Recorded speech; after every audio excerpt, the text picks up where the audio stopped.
राधे राधे बच्चों, कैसे हो आप लोग। आज के इस 10th फिजिक्स के वीडियो में हम सभी लोग ये जानेंगे कि जैसे दर्पण के लिए हम लोगों ने चिन्ह परिपाटी जानी थी, ठीक उसी प्रकार लेंस के लिए भी चिन्ह परिपाटी के बारे में जानेंगे। आइए देखते हैं। लिए चिन्ह परिपाटी, तो सबसे पहले जैसे हमने दर्पण में पढ़ा था कि जो प्रकाश किरणें हैं वो लेंस पर प्रकाश किरणें सदैव बाईं ओर से आपतित होती हैं। यहाँ लिखे प्रकाश किरणें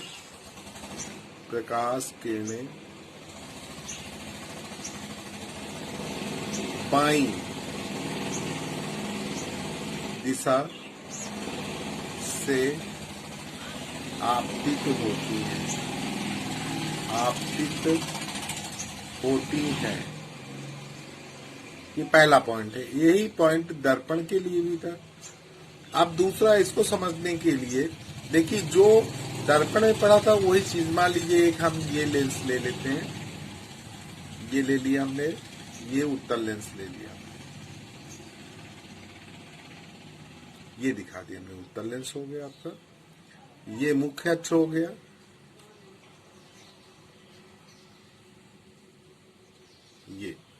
ये प्रकाशिक केंद्र हो गया। तो देखिए, दर्पण में तो ध्रुव से दूरी मापते थे। यहाँ जो दूरी होगी, मान लीजिए यहाँ पर कोई हमने वस्तु दिखा दिया, ये एक वस्तु है और इसका प्रतिबिंब मान लीजिए ये बन रहा है, वास्तविक बन रहा है, उल्टा बन रहा है। मान लीजिए ए है, ये बी है, ये आपने दिखा दिया B1, B dash A dash दिखा दिया आपने, ये लीजिए। तो अब यहाँ जो दूरी मापते हैं वो प्रकाशिक केंद्र से मापी जाती है। तो इसका मतलब है वस्तु की प्रकाशिक केंद्र से वस्तु की दूरी। तो ये मालूम है आपको कि मुख्य अक्ष के ऊपर की दूरियां धनात्मक होती हैं और मुख्य अक्ष के नीचे की दूरी जो है वो ऋणात्मक होगी। अर्थात अगर हम प्रतिबिंब की लंबाई कहते हैं तो यहाँ आपकी ऋणात्मक हो जाएगी और वस्तु की जो लंबाई होगी वो धनात्मक हो जाएगी। फिर जो प्रकाशिक केंद्र से और यहाँ तक की दूरी, ये जो दूरी दिखाएंगे हम, इसको U से लिखते हैं। तो ये U क्या हो जाएगा आपका, ये माइनस में हो जाएगा, ऋणात्मक होगा, क्योंकि ये दूरी जो है भाई प्रकाशिक केंद्र की बाईं ओर की दूरी वो ऋणात्मक होती है। जो दाईं ओर की दूरी, मान लीजिए वस्तु की दूरी यहाँ से यहाँ तक दिखा दें, तो ये आपकी दूरी इधर है, तो ये प्लस में होगी, ये इसमें प्लस में हो जाएगी। जो वस्तु की लंबाई हो वो धनात्मक हो जाएगी और जो प्रतिबिंब की लंबाई है वो ऋणात्मक होगी। तो इस तरह जो है ये चिन्ह परिपाटी सेम उसी तरीके है जैसे कि उसमें थी आपकी दर्पण में आपने सीखा था, ठीक उसी प्रकार ये चिन्ह परिपाटी भी है। आइए अब देखते हैं, हम ले लें जैसे अब दोनों दर्पण में सबसे पहले हम फोकस दूरी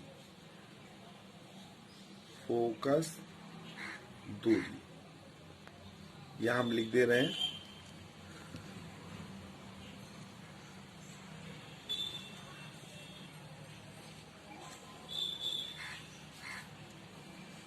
यह हमने दोनों लेंस दिखा दिया।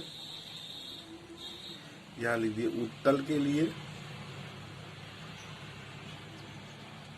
उत्तल लेंस दिखा दिया, यहां दिखा दिया अवतल लेंस। ये तो सबसे पहले हमने लिख दिया फोकस दूरी। तो फोकस दूरी जो है, अब देखिए इसमें फोकस दूरी धनात्मक होगी कि ऋणात्मक होगी, ये आपको ध्यान देना होगा कि फोकस दूरी, देखिए उत्तल लेंस के लिए फोकस दूरी धनात्मक होगा क्योंकि फोकस दूरी आपका फोकस इधर होगा, तो ये दूरी जो है धनात्मक होगी, हम ये कह सकते हैं। और अवतल लेंस के लिए फोकस जो है वो क्या हो जाएगा, ऋणात्मक हो जाएगा। फिर इसके बाद है वस्तु की दूरी।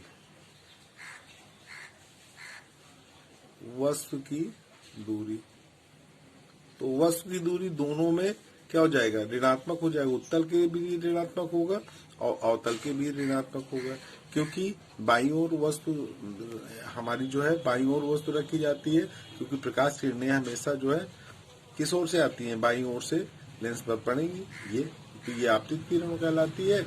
और अपवर्तन के पदार्थ जिस बिंदु से निकलेगी वो आपकी कौन सी अपवर्तित किरण कहलाएगी। तो इसमें जो है हम वस्तु की दूरी, वस्तु की दूरी क्योंकि प्रकाशीय केंद्र से मापेंगे तो इसमें भी ऋणात्मक होगी, उत्तल लेंस के लिए, अवतल लेंस के लिए भी ऋणात्मक होगी। ये दूसरा पॉइंट।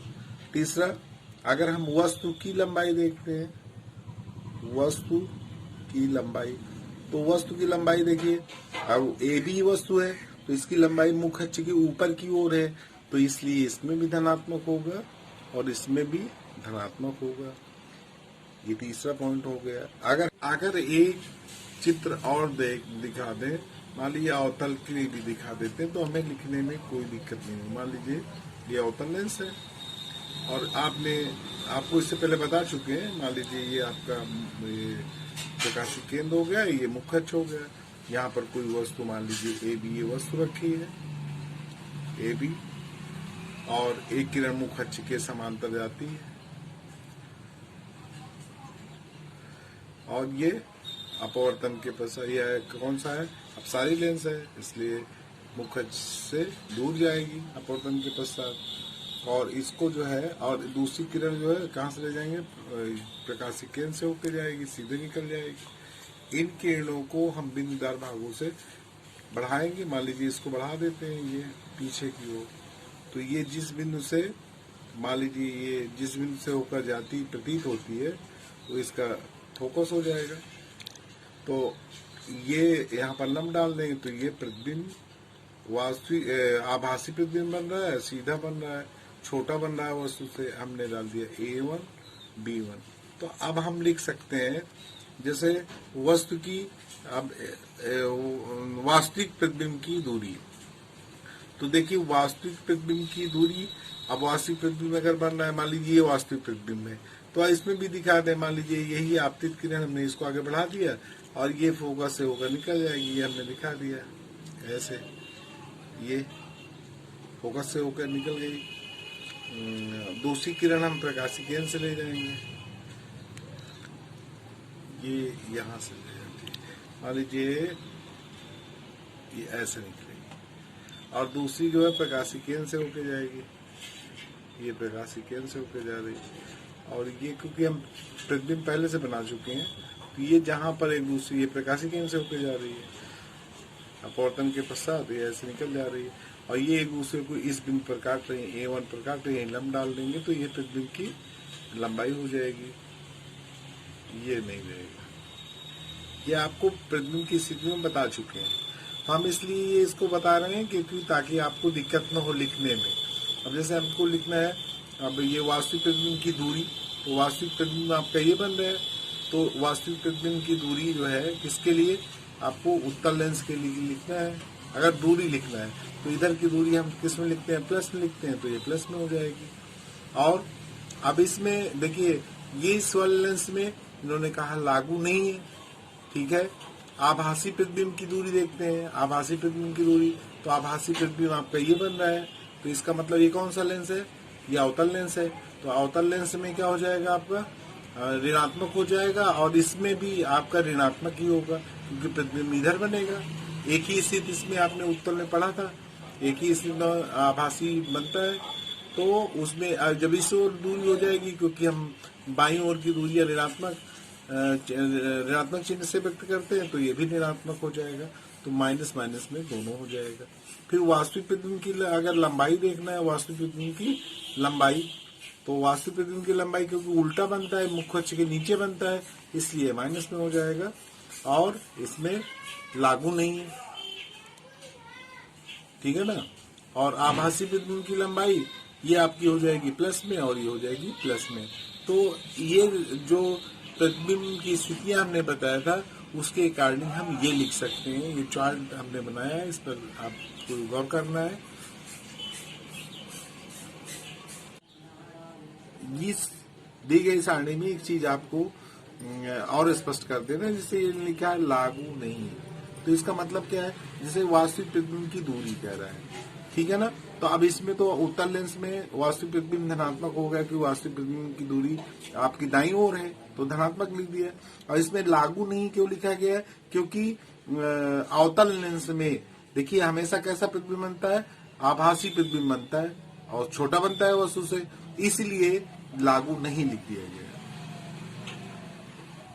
लेंसों का सूत्र अवतल व उत्तल लेंसों के लिए, तो देखिए इसमें लेंस का फार्मूला जो होता है वो होता है 1/EF is equal to 1/V minus 1/U, ये होता है। तो यहाँ जो है एक चीज और स्पष्ट कर दे रहे हैं, जैसे F क्या है ये आपको मालूम है, F बराबर है फोकस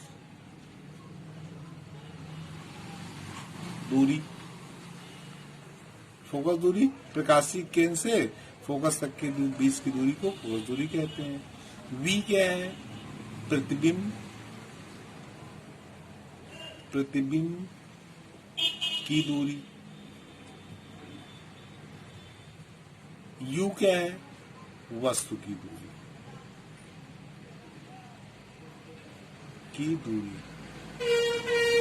ये। अब इसमें जो जब हम देखिए इसका निगमन, अर्थात हम कह सकते हैं लेंस, जैसे वहां पर हमने पढ़ा था अवतल दर्पण के लिए यूवीएफ में संबंध या उत्तल दर्पण के लिए यूवीएफ में संबंध, वहां पर हमने आपको बताया था इससे पहले। यहाँ पर लेंस के लिए भी, लेंसों के लिए यूवीएफ में संबंध, यही फार्मूला आपका लगेगा, यही संबंध है। लेकिन यहाँ पर इस सूत्र का निगमन पहले कोर्स में था, अब नहीं है, तो इसलिए सूत्र का निगमन हम नहीं करा रहे हैं। यदि समय मिलेगा तो उसको भी करा देंगे। अभी आप देख लीजिए, और इसमें जो UVF का मान लिखते हैं वो चिन्ह परिपाटी के अनुसार ही रखा जाता है। और ये जो सूत्र है ये आपका है 1/F is equal to 1/V minus 1/U, ये जो है दोनों लेंसों के लिए यही फार्मूला है, यानी कि दोनों लेंसों का सूत्र यही है। अगर बच्चों आज के लिए सिर्फ इतना ही, मिलते हैं अगले वीडियो में।